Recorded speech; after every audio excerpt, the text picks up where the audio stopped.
And lastly, the others, and mainly, of course, the European Union, must struggle to find ways to exert some kind of influence upon the two major actors and upon the rest of the world and how it works, in order to found policies that allow them to pursue their interests successfully, various interests, whatever they be, political or economic ones.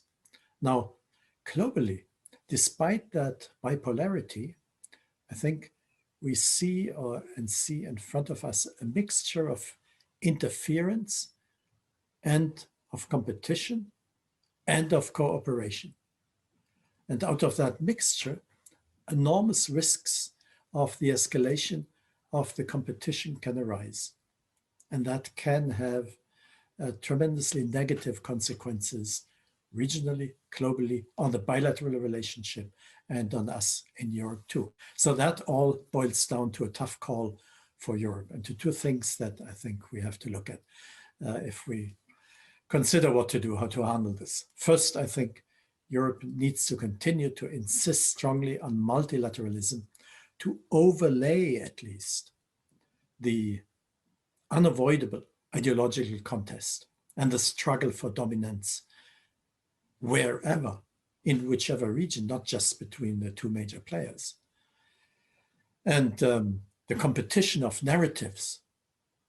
And the second point is how to do that.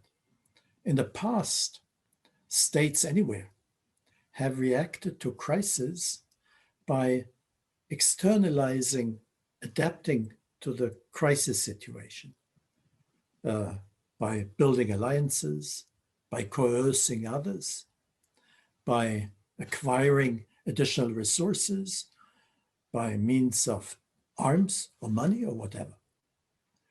But now in a fragile situation as we are in globally, as I tried to describe it a bit, I think we have to learn. And this is something where Europe, I think, really has to find new ways to learn to adapt by internalization.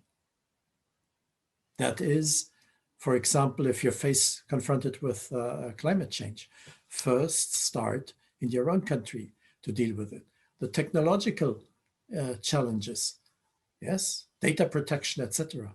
This is exactly what I mean. Instead of going out and asking, demanding of others to behave in ways that minimize the impact of the crisis. So I think the first thing, if we want to sail the rough seas successfully, indeed is to look out that our own ships don't leak, or at least not too much.